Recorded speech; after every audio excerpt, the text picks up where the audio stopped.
महत्त्वाच्या घडामोडीनंतर अर्थातच देशभरात सगळ्यांचंच लक्ष लागलेलं आहे त्या लोकसभा निवडणुकांकडे। पुढच्या बातम्या याच लोकसभा निवडणुकीच्या महासंग्रामाच्या।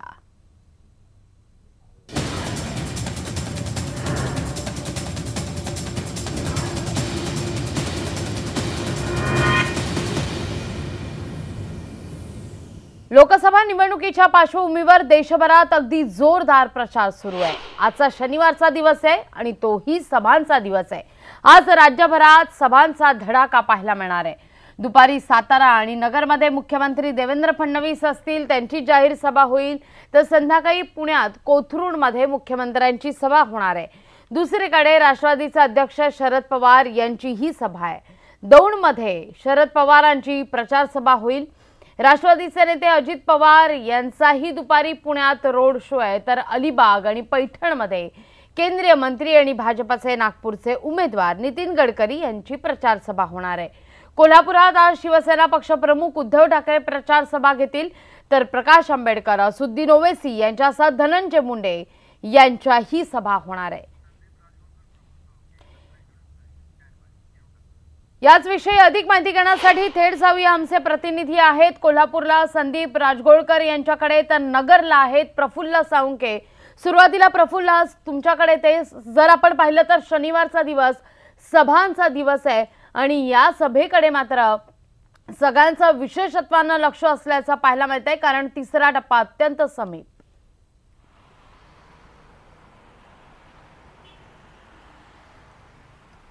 नक्कीच स्वाती, कारण ज्या पद्धतीने संपूर्ण महाराष्ट्रामध्ये नगरच्या जागेकडे लक्ष लागले आहे, की नगरची जागेत पुढच्या 2 दिवसात या ठिकाणी मतदान आहे, त्यामुळे प्रत्येक जण या सभा असतील आणि घरोघरी प्रचार असेल याकडे सर्वांचा कटाक्ष आहे।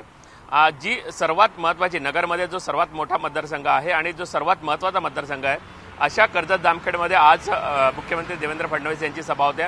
कारण एक तुल्यबळ म्हणजे या ठिकाणी राष्ट्रवादीचं प्राबल्य जरी असलं तरी भाजपचे राम शिंदे या ठिकाणी प्रतिनिधित्व करतात। या संपूर्ण मतदारसंघामध्ये मराठा आणि वंजारी समाज खूप मोठ्या प्रमाणावर आहे आणि या सगळ्या जर गोष्टी पाहिल्या तर कुठेतरी या भागातून जो वाढता पाठिंबा आहे तो भाजपाला मिळावा आणि मतांचा जोगवा मागण्यासाठी आज मुख्यमंत्री देवेंद्र फडणवीस या ठिकाणी सभा घेतात।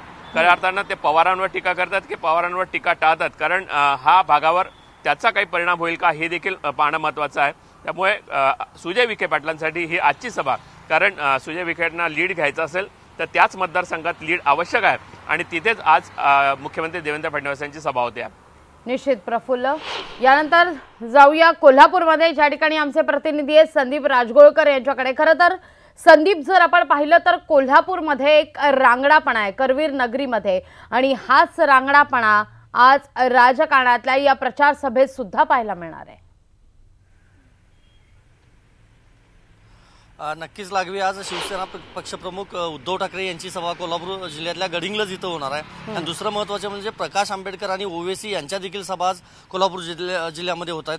त्यामुळं वंचित विकास आघाडी जी आहे त्यांच्याकडून आज काय नेमकं प्रचारात बोललं जातं, आंबेडकर ओवैसी कुणावर टीका करतात हे बघावं लागणार आहे।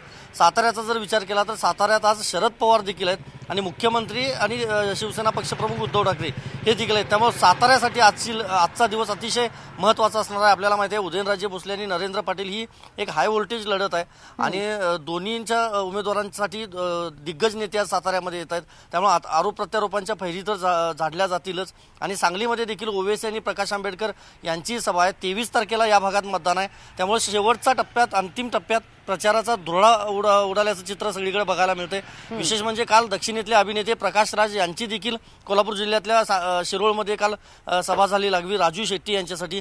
त्याच्या आधी आपल्याला माहिती आहे राज ठाकरे यांनी हा सगळा भाग पिंजून काढला। इचलकरंजीमध्ये त्यांची सभा झाली, सोलापूरमध्ये झाली, साताऱ्यात देखील झाली, पुण्यामध्ये देखील झाली। त्यामुळे गेल्या आठवड्यात इतर नेत्यांचा होता, मात्र आता पुढचे जे 2 दिवस असणार आहेत ते नेत्यांसाठी अतिशय महत्त्वाचे असणार आहेत। कडाक्याचं ऊन आहे आणि या उन्हात देखील सगळ्या नेत्यांनी हा प्रचार सभांचा धडाका लावलेला आहे। अनेक ठिकाणी मंडप घातले जात आहेत, अनेक ठिकाणी मंडप घातले देखील जात नाहीत, पण उन्हात का राहीना कार्यकर्ते येत आहेत। त्यामुळे नेत्यांची आणि कार्यकर्त्यांची एक लगबग या सगळ्या 2-3 दिवसांमध्ये पाहायला मिळणार आहे आणि नेमकं मतदार राजा कुणाला कौल देतो हे मात्र 1 महिन्यानंतर समजणार आहे। निश्चित संदीप, कडाक्याचं ऊन आहे, पण अर्थातच निवडणुकीचं रण सुद्धा तितकंच तापलेलं आहे, त्यामुळे प्रचाराचा वेगही आहे। प्रफुल्ल आणि संदीप, तुमच्या दोघांचेही आभार, तुम्ही दिलेल्या एकूणाचे सविस्तर माहिती करता। यानंतर वळूया पुढल्या बातमीकडे। बातमी मनसेची आहे। मनसे अध्यक्ष राज ठाकरेंनी जाहीर सभेत पहिल्यांदाच थेट सेनेवर तिखट शब्दात हल्ला चढवलाय। अनेकांना वाटलं होतं युती होणार नाही, मात्र दोघेही सत्ता आणि पैशांसाठी लाचार असल्याचा हल्लाबोल राज ठाकरे यांनी केलाय। तसंच नोटबंदीनंतर देश कॅशलेस झाला या मोदींच्या वक्तव्याचा सुद्धा राज ठाकरेंनी जोरदार समाचार घेतला। तर आघाडीचे नेते फोडताना कार्ड कसं स्वाईप करता असा सडेतोड सवाल राज यांनी उपस्थित केलाय। ते महाडच्या सभेत बोलत होते। ऐकूया राज यांनी नेमक्या कोणत्या मुद्द्यांना स्पर्श केलाय।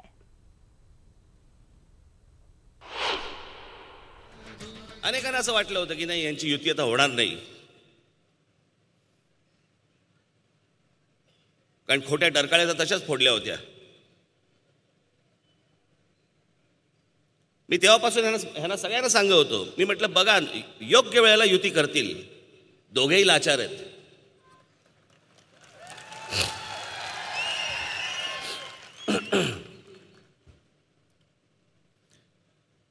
हे सत्तेसाठी आणि पैशासाठी म्हणून हे तुमचा विचार नाही करणार।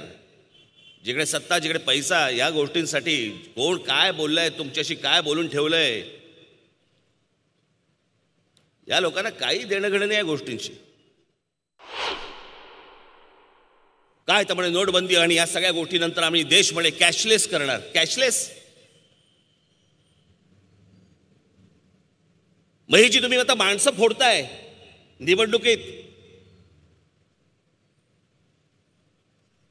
काँग्रेसची, राष्ट्रवादीची, इकडची तिकडची ही जी माणसं फोडतायत, कुठून कार्ड स्वाईप करता?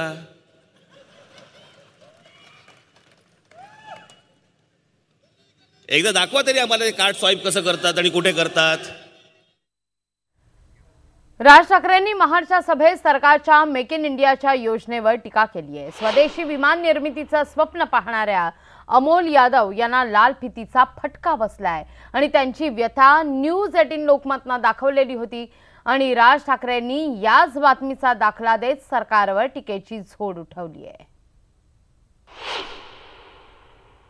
सरकारने याला सांगितलं की आम्ही तुला इतकी जमीन देतो पालघरच्या ठिकाणी आणि 35,000 कोटी रुपये तुझ्या या प्लांटसाठी लावतो आम्ही।